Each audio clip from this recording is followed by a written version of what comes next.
Dia kata, when I discovered Islam, I read the story of the life of the last prophet Muhammad sallallahu alaihi wasallam, and I knew I had found my role model. Bila saya jumpa Islam, dia kata, saya start baca tentang Nabi, tentang Nabi yang kita sambut maulid dia hari. Kita pun baca tak habis tadi. Saya boleh test orang ni, tunjuk orang, boleh bangkit tak? Tak ada selesai lah, sebab sini semua boleh jawab. Tapi kalau nak test pun boleh, kita tunjuk orang, dia bangkit tak, ni tak tolong bangkit tak, bangkit dia, kita tanya dia. Baik, cuba sebut tahun berapa Nabi kita mati. Ucap habis dengan kalau saya tanya Piramli mati tahun berapa, berebut pun tak jawab. Tapi kita tanya Nabi Muhammad, sampai hari ini dah berapa tahun dah kita jadi orang Islam. Sejauh mana kita kenal Nabi Muhammad ni? Nabi Muhammad yang kita duk sanjung sangat ni, yang kita duk selawat dekat dia ni, Nabi kita ni dia mati tahun berapa? Ucap muka sama warna dengan gigi dia. Dan cukup untuk menunjukkan bahawa kita tak confirm dengan riwayat hidup Nabi kita sendiri. Apa yang dia ajar, apa yang dia beritahu, banyak benda yang kita tak tahu. Cat Stevens, bila dia kenal Islam, dia kata dia mula study tentang Nabi. Riwayat hidup Nabi, apa yang Nabi buat, apa yang Nabi suruh kita buat, apa yang Nabi larang kita buat, everything. Dia kata, I studied him. And finally, I found Muhammad sallallahu alaihi wasallam is the most wonderful man in the world. Ya, itu satu lah kita. Bila sebut dalam bahasa Inggeris ni dia faham lebih. Bila kita quote Inggeris dia tu pakai hangguk gini. Dia faham lebih. Itu cakap Melayu tu dia pakai hangguk pun. Hari tu kita cakap dan dia boleh proof bahawa dia sebenarnya cukup komited dengan Islam. Komitmen dia dengan Islam cukup tinggi. Dia bukan cakap sahaja, bahkan dia praktis benda tu. Sehingga kan dia dikagumi oleh orang-orang yang kenal dia. Saudari yang dirahmati Allah sekalian. Akhirnya Cat Stevens dapat kebahagiaan yang dia cari selama ini. Saudari yang dirahmati Allah sekalian. So kesimpulannya, apakah punca kebahagiaan dalam Islam? Apakah punca kebahagiaan dalam Islam? Adakah wang ringgit, pangkat kedudukan, ilmu dan degree, populariti, apa? Daripada hadis-hadis Nabi, saya simpulkan. Yang pertama, bahagianya kita kalau sekiranya kita ada suami ataupun ada isteri yang saleh dan salehah. Bahagia. Cuma bayangkan, kalau saya ada isteri saya memang ada juga. Bukan kalau lah, memang ada. Itu pun takut juga. Kalau tahu kat dia marah. Oh, dia kata hampir ceramah di Kuala Lumpur, pilih abang kalau ada. Ni yang 4-5 orang duk merai ni. Jenuh kita dengan tanam mai kelak khazanah jadi pelanggan utama. Cuma bayangkan. Isteri kita kerja di lain, kita kerja di lain. Kawan kita bertiga. Dia kata, ni kerja dekat situ kan? Ya, kawan. Dia dengar. Tak apa hal dia. Satu macam dia dah. Apa ni? Kata mereka tanya ni kerja situ kan? Kata tak apa. Nak tiba kerja aku tak senang. Tak ada bicara dia boleh. You nak beritahu apa tadi? Tak dapat. Saja tanya. Hampir cakap. Kalau tidak, jangan tanya orang. Dan tadi cakap you marah lah. Lagi naik lah darah kan. Kalau cakap you marah, dia kata darah naik lagi. Tak boleh cakap tak apa. Tak apa, belum boleh lah. Kan? Dia kata ada, saya pun tak ni lah, tapi orang tu cakap nak. Begitu lah tarik bangku duduk kan. Tanya dia, awak dia kata apa? Ni kerja mama sekian-sekian kan. Dia tiap kerja bawa kereta nombor sekian-sekian kan. Saya sampai nombor kereta, kalau tak kalah lah. Kan? Dah, lepas kata dia di ofis. macam melangkah dengan ni. Kalau minum ino ayam ujung turun. Yang ni dia makan apa? Satu api sudah naik. Habis tak boleh buat apa, dia ketang habis semua. Kacau. Dah, minta maaf lah dia kata. Dan saya punya rikun tengok lah sekali. Allah. Kata bang KP macam tu je, terima kasih pun nak apa pun nak KP macam tu je. Pasal apa tu? Kita tak maulah kalau kita ada isteri kita curang. Demikianlah halnya dengan orang perempuan. Kalau orang main beritahu dekat dia, husband you macam ni, saya nak tumbuk sampai pun tumbuk lantai. Dia ambil batu tu nak tumbuk lantai. Tak boleh masuk, dia tumbuk lantai aja. Maknanya kita tak bahagia kalau kita ada suami, kita ada isteri, dan mereka ini bukan orang yang baik-baik. Dan Islam mengiktiraf kebahagiaan kalau sekiranya kita ada tempat tinggal yang luas. Rumah selesa. Bukan rumah elok, tapi selesa. Rumah jadi syurga kita. Kan? Berasa senang berada di rumah. Ada orang dia panas, ada rumah dia panas. Kita duduk. Balik ofis ni kau boleh nak balik lebih lama. Sampai di rumah kalau boleh nak keluar cepat. Kacau. Should be something wrong lah di rumah tu. Should be something wrong. Bukan kerana tak pasang aircon. Bukan panas kerana tak ada aircon. Pagi Cina kedai main pasang aircon. Kut nak sejuk dah. Dua hangat dua lagi. Dia ada benda lain. Kena tengok benda ni. Islam melihat rumah tangga yang luas, yang tenang, itu satu kebaikan. Jiran yang baik. Sahabat tanya Nabi, siapakah jiran yang baik? Nabi kata jiran yang baik ialah jiran yang menutup keaiban kamu dan menceritakan kebaikan kamu. Itu jiran yang baik. Kalau orang tanya dia, you duduk sebelah rumah dia ni lah? Ya, kata. Duduk sebelah rumah dia bagus, no? Oh, dia kata. Bagus, kepala bapa hang. Dia kata, Allah, kalau tahu kat kita tidak datang lah ya. Ini. Bagus kepala bapa, dia kata kau lah. Ingat. Maknanya jiran tak baik. Tapi kalau saja dia, semua yang baik-baik dia cerita. Yang tak baik, dia kata tak tahulah. Sofa duduk sebelah rumah dia sepenuh. Walhal, Allahu Akbar. Dia dengan Allah saja yang tak. Duduk sebelah rumah kita ni. Ya. Kenderaan yang menyenangkan. Kereta yang elok, yang tak buat pasal, ini juga consider sebagai benda yang membawa kebahagiaan.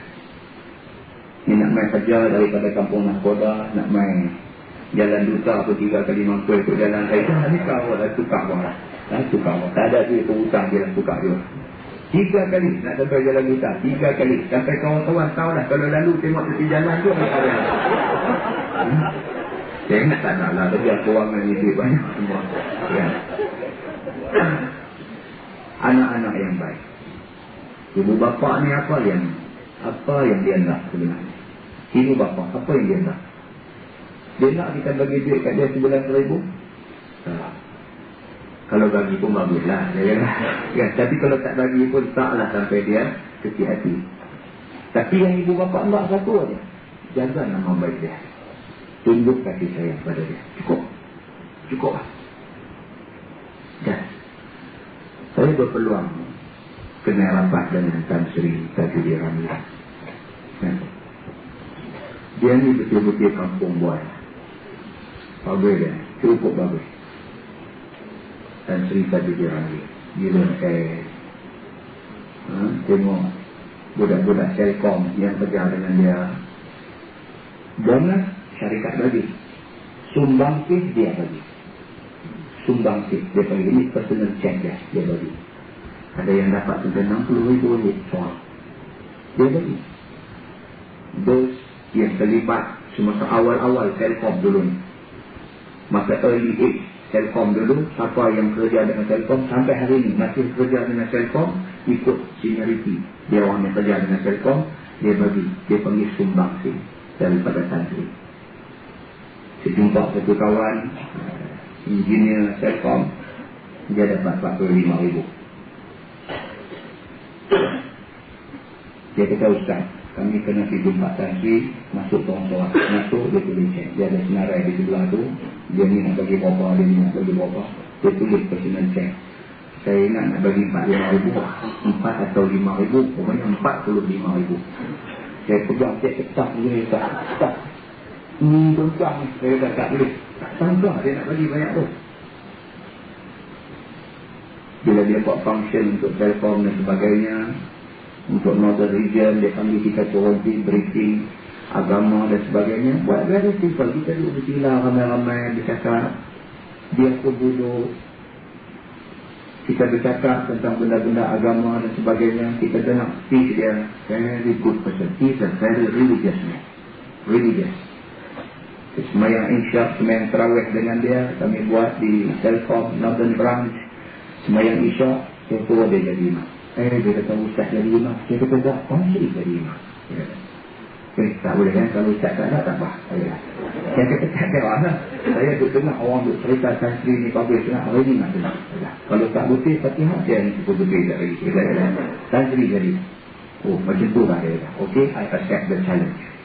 Dia naik jadi imam. Sudah baca Fatihah, dia baca surah Quran.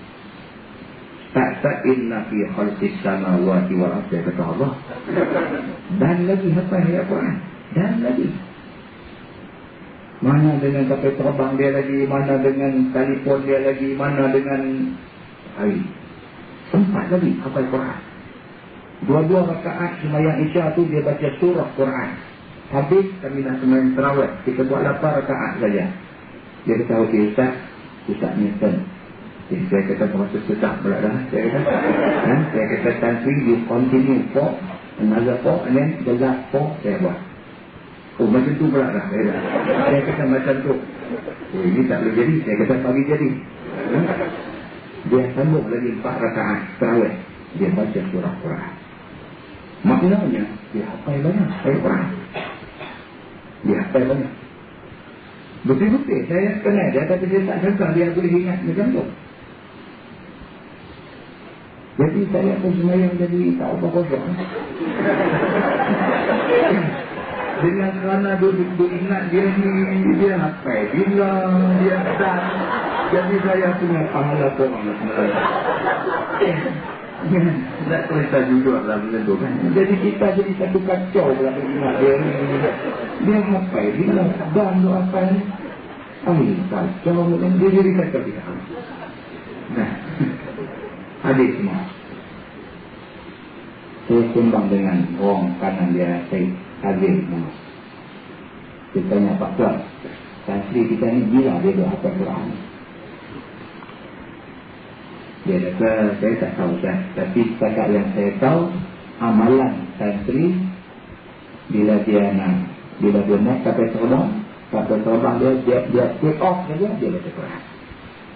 Itu dia punya amalan. Syed Azim ni kata, daripada saya kenal dia dulu sampai hari ini, dia committed juga. Dia tak pernah buka buku bisnes ke apa ke, semua tak ada. Dia naik kapal terbang, take off saja, Quran. Di setiap aspek personal jet dia tu, dia letak Quran terjemah. Saya dia ni. So, saya ingat lah, dia tak tahu lah. Kalau nak kata apa, itulah time dia nak apa je. Masa saya dia cakap dengan Tuan Syed Kabir ni, dia main. Dia tanya apa ni, dia ni kata saya apa? Saya kata dah. Ni Tuan Syed cerita Santri selalu bila sampai terbang take off baca Quran. Dia kata dah. Dia kata macam ni tak, dia ni saja tambah-tambah. Dia kata saya macam ni Ustaz. Saya ingat satu saja. Sampai terbang ni Ustaz, bila dia take off, tak ada. Kita dengan Tuhan saja. Anything can happen. Anything. Whoever you are. Millionaire, billionaire, kapal terbang sendiri, kapal terbang sewa, kapal terbang tak kira.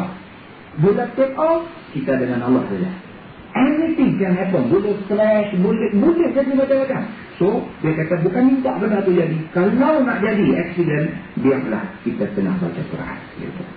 Itu saya punya kata orang Ustaz, betul tak betul. Saya ingat dengan Tuhan. Very humble, very honest. Tak tahu. No? Income tax dia dengan buku ini. Bila tak ada orang income jaga ni kan, dari mod adik dia benar-benar. Dia yang ni kuat lah.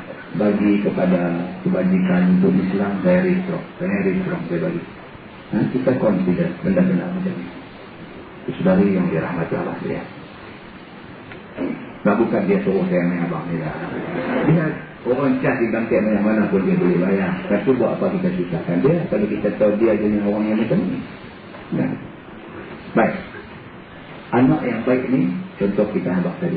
Bapa dia saya jumpa yang kata Haji Ramli, bapa Fazli Tajuddin, very kampung man, hidup cara kampung punya life.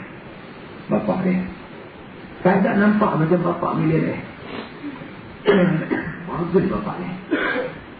Saya sembang dengan bapa dia, saya tanya santri tak ajak ke pakcik pergi duduk dengan dia.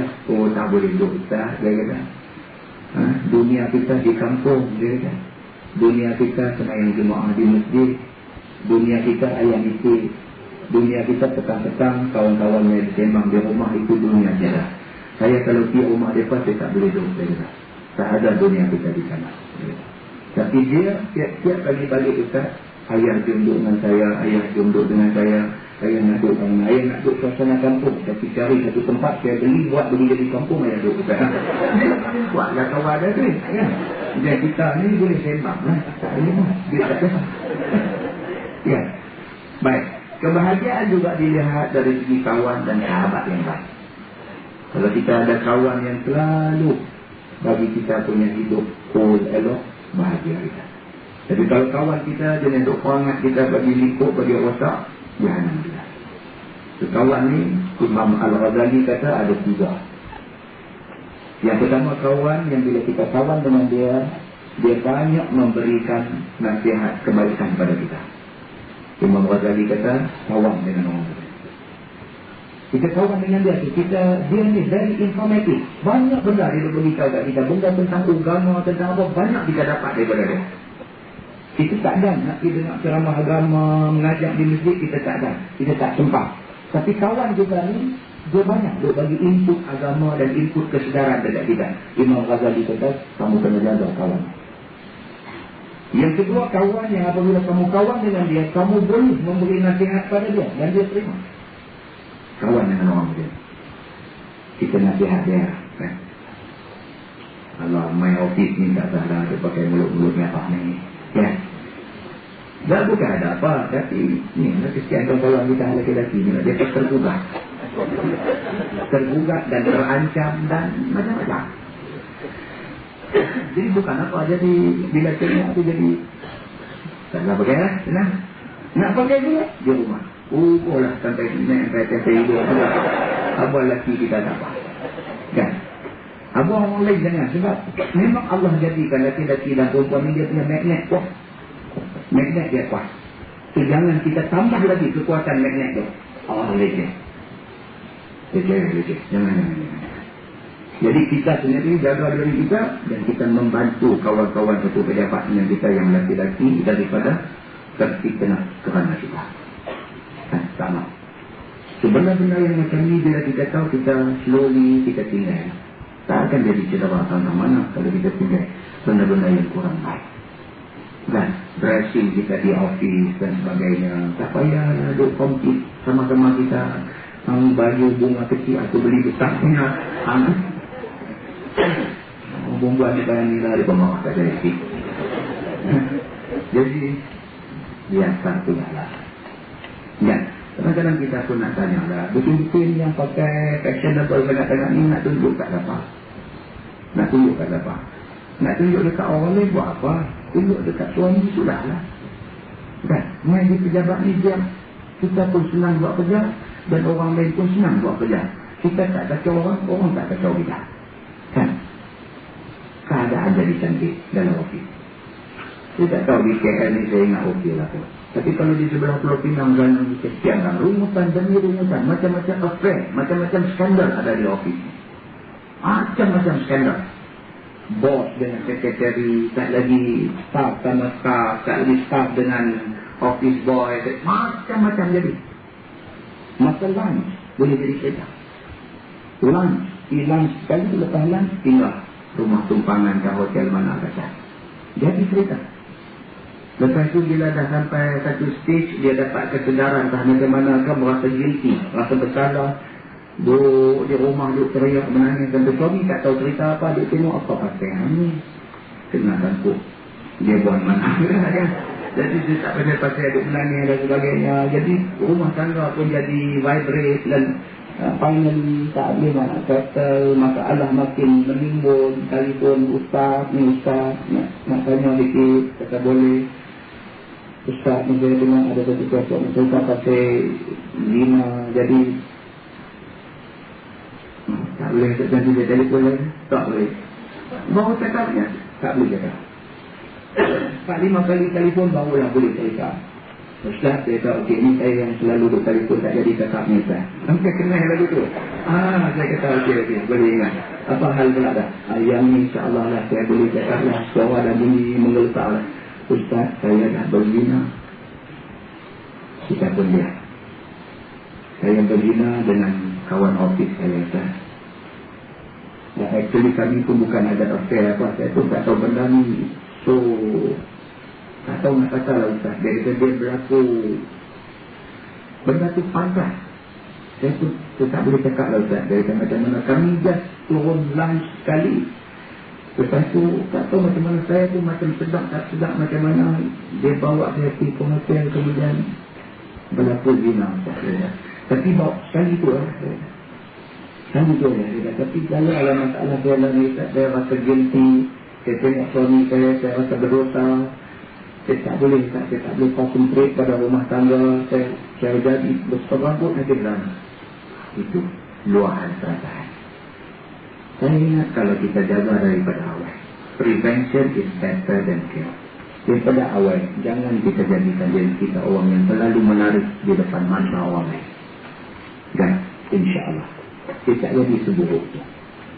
Jadi pastikan kita dapat kawan-kawan yang boleh membantu kita untuk buat kebaikan. Dan di antara punca kebaikan juga ialah rezeki di negeri sendiri. Alhamdulillah 2-3 hari ini Malaysia nampaknya makmur. Alhamdulillah. Kan? Bukti kemakmuran kita sampai saudara-saudara kita daripada seberang sanggup menggadainya nak sampai di sini. Main naik bot, main naik tongkang, main naik kapal. Bot bawa sampai agak-agak nampak sikit-sikit aja pantai. Juragan dia kata turjun. Ya. Itu yang kita ada jumpa tak lagi. Timbul terapung, tumpung perut apa semua di Morris di mana dan di itu pasal apa ni? Dia panggil semua ni pasal nak mencari rezeki di sini. Badannya baru nampak dah, nampak tak nampak juragan turun-turun lah. Dia kata tak lagi dengan dia sekali tengah tangkap dengan tongkang dia orang hierarki. So dia kata okey, turjun. Buat ni kata mana boleh turjun. Dia kata dia angkat kayu tu pakai gunung habis. Mati lemas pun ada, yang dan sampai pun ada, yang dan sampai kena tangkap pun ada, yang dan sampai takkan kena tangkap pun ada. Pasal apa? Pasal rezeki. Negeri kita menjanjikan rezeki yang cukup baiklah dalam 1-2 hari ini. Jangan sampai dengan dosa dan maksiat yang kita buat banyak, maka akhirnya Allah Subhanahu Wa Taala tarik balik rezeki itu daripada kita. Dan ini hadis yang panjang, saya ambil ringkas saja. Tajuk dia 15 perkara yang menurunkan bala. Hadis daripada Sayyidina Ali bin Abi Talib, kata dia Nabi bersabda, "Idza fa'alat ummati 15 khafla halla bihal bala." Apabila umat aku buat 15 perkara, halal bala Allah turun. Di antara 15 perkara tu kalau kita tengok, dia kata wa ata'ar rajulu zawjatah. Apabila suami kena twin control. Suami kena twin control, bala Allah akan turun. Dalam rumah, suami mesti jadi ketua. Isteri tak boleh jadi ketua. Dia penasihat kepada ketua. Decision mesti suami buat. Yang tu mesti. Power tu suami kena pegang. Kalau suami sudah habis kuasa, jadi toothless tiger. Terus selesai dia. Bila gigit ni, bukan dekat tak sakit. Dia geli je. Jangan geli macam tu. Dan kesuami, mesti jadi ketua. Isteri pandai macam mana pun, kelulusan tinggi macam mana pun, suami jadi ketua. Decision, diubah. Cuma saya ingat macam ni.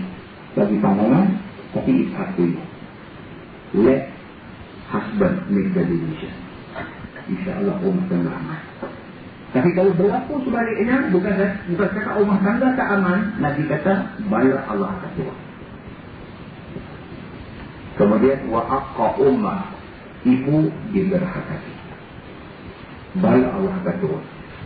Wajafa abah, di bawah ni apabila bapa menjadi dayus dan pengecut. Bapa satu kepada anak, tak boleh kontrol anak dia. Dia tahu anak dia semakin liar, tetapi apa kontrol? Bala Allah akan turun. Lagi di bawah dia kata wa syuribatil khamr, apabila arak diminum di sana sini. Wa lubisal harir, apabila sutra dipakai oleh lelaki. Dina ke apa ke majlis besar macam mana pun, kita sebagai orang Islam, orang lelaki, jangan pakai sutra. Nabi kata siapa yang pakai sutra di dunia, dia tidak pakai sutra di akhirat. Wastuhidatil qainat, apabila penyanyi-penyanyi wanita diagung-agungkan, bala Allah akan turun. Wal ma'azif, apabila industri muzik disanjung tinggi. Kita tak payah serang panjang-panjang lah. Itu berbahas, berdebat, panggilkan kuasa fatwa, berbincang, apa semua ni buang masa. Pasal apa? Pasal benda ni sudah di-finalize di dalam sumber hukum kita. Kalau orang Islam tak mau ikut Quran, orang Islam tak mau ikut hadis, lagi baik dia siswa yang tadi, Change of Meaning and Religion by Defoe. Lama jalan bila dah. Pasal kita tidak boleh engkar Quran dan hadis. Kita mengaji tinggi macam mana pun, kita tetap pada status hamba Allah. Satu fakta yang mesti diakui oleh sesiapa sahaja. Kalau hari ini kita ada kuasa, kuasa tu Allah bagi. Dan Allah boleh ambil balik kuasa tu bila-bila masa. Iza arada syai'an an yaqula lahu kun fayakun. Allah boleh ambil kuasa daripada kita bukan dengan menjatuhkan kita daripada kedudukan kita, tetapi memadai dengan dia bagi kita kena stroke. Sama lah, ambil kuasa juga, tak boleh buat apa juga. Keluar dalam surah abad, keadaannya kritikal tapi stabil.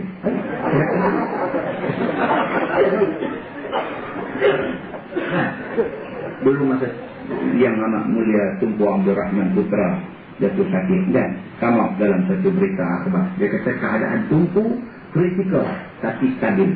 Dia kata tak faham. Kalau kritikal faham, ataupun kalau stabil faham, kalau campur dua tu tak faham. Saya tanya kawan kita, doktor orang kata ini macam mana you nak explain keadaan Tunku ni kritikal tapi stabil? Dia kata macam ni Ustaz, kritikal maksudnya duk tunggu masa lah. Dia kata stabil, maksudnya stabil dalam kritikal. Pening kepala. Oh, jadi maknanya yang kata stabil tu, dia sentiasa kritikal. Ada maksud kritikal dalam stabil. Saya kata apalah, apa ni buat begitu susah orang. Enggak. Jadi industri muzik ini satu benda yang sudah jelas. Menjadi punca kepada turun bala. Akhir sekali, apa dia kata? Dia kata, فَلْيَرْتَقِبُ عِنْدَ ذَلِكَ رِيحًا حَمْرًا أَوْ خَطْفًا أَوْ مَسْخًا. Apabila berlaku 15 perkara ini, maka tunggulah pada ketika itu Allah datangkan bala dalam 3 bentuk. Yang pertama, rihan hamra, angin ahmad. Benda itu cacat dalam hadis. Hadis ni 1400 tahun dulu. Angin ahmad, sekali kena kolak, paralyze sebelah.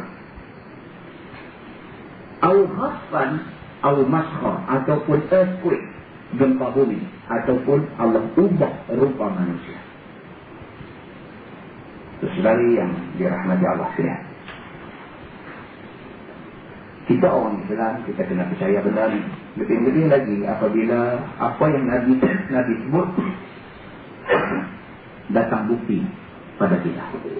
Ini daripada majalah Weekly World News. Ada jual di kedai-kedai buku besar. Berita publication apa semua ada majalah ni. Dia weekly punya majalah. Weekly World News. Kalau satu berita dia kata bizarre virus turns human into, ada satu kataan lagi di waktu pig. Bagi juga ni. Dua kali bagi lah. Bizarre virus, dia tak tahu nak bubuh nama apa. Dia bubuh nama bizarre. Bizarre makna dia rapid. Dia spread cepat. Bizarre virus, satu virus yang cepat merebak. Turn human into pig. Bila orang tu kena, rupa dia berubah jadi seekor babi. Yang tadi hadis, Nabi kata, kalau berlaku 15 perkara, di antara balaknya Allah ubah muka dia. Kalau dalam berita ini dikeluarkan di dia akan tunjuk kesan perubahan ini. Yang pertama, thickening of skin. Kulit dia datang, dia jadi makin tebal. Kulit dia menebar. Elongation of nose and ears. Hidung dia makin panjang. Telinga dia makin capang. Dia kata, and a change in hair texture. Dan berlaku perubahan bulu badan. Dia naik bulu di muka badan dan sebagainya. Kemudian di bawah tu lagi dia kata benda ni spread, benda ni merebak. Dia kata the virus appears to be spread by coughing, sneezing and contact with bodily fluids. Dia berjangkit melalui, kita duduk dekat orang yang dah sakit, dia batuk. Bila dia batuk, ayah kena kita kena. Ataupun sesuatu yang berbentuk cahaya, bodily fluids. Keluar, kita tak pakai kasut, kita step atas cecair itu, kita kena. Tidak cukup dengan itu, majalah Weekly World News bawa main gambar. New pigs. Dia keluar macam ni. Ini kejadian di Colombia dan di Brazil. Apa yang saya nak emphasize di sini ialah kejadian ini relate dengan hadis Nabi yang tadi. Kita nak bagi tahu itu. Kalau dulu dah ada lah, dalam Quran Bani Israel kan, wa kunu qiradatan khasiin. Jadi Allah jadikan Bani Israel ini kera-kera, monyet-monyet yang hina. Walaupun ulama kata maksud jadi kera di situ perangai dia saja kera, rupanya manusia, tetapi ada ulama kata tak, dia ubah fizikal jadi kera. Benda itu stated dalam Quran. Tapi berlaku pada zaman Bani Israel. Nah, hari ini Allah Tuhan yang Maha Kuasa. Dia proof apa yang Nabi kata. Jadi dalam abad moden ini. Mungkin Allah Subhanahu Wa Taala saja nak buktikan kepada kita semua. Bahawa sesungguhnya apa yang manusia itu tak percaya. Ada manusia dia nak bukti saintifik baru percaya. Maka Allah datangkan bukti. Jadi kesimpulannya kita nak beritahu tujuan perkahwinan kita. Kita cek balik. Apakah tujuan perkahwinan sebenarnya? Yang pertama, ia adalah satu daripada mekanisme penerusan umat Islam. Kita kahwin kerana kita nak ramaikan orang Islam. Yang kedua, kita nak bina akhlak mulia. Sudah ada keluarga, itulah medan kita untuk kita canai anak-anak kita jadi anak-anak yang berakhlak mulia. Yang ketiga, rumah tangga menjadi medan untuk pemupukan kasih sayang. Suami sayang isteri, isteri sayang suami, ibu bapa sayang anak, anak sayang ibu bapa, itu mesti ada dalam satu rumah tangga. Dan pembinaan tanggungjawab ekonomi dan sosial. Tidak cukup dengan kita ajak dia akhlak dia saja baik, kita motivate dia dari segi pelajaran supaya dengan itu dia boleh menjadi manusia yang mempunyai ekonomi yang baik. Dan juga kita yang paling penting nak cari keredaan Allah Subhanahu Wa Taala. Saya cukuplah sampai di situ. Pukul 12 nanti. Mudah-mudahan apa yang kita sampaikan sedikit ini memberikan faedah yang banyak kepada kita semua. Yang baik itu daripada Allah, yang tidak baik itu daripada ketelanjuran dan silap saya sendiri. Assalamualaikum warahmatullahi wabarakatuh.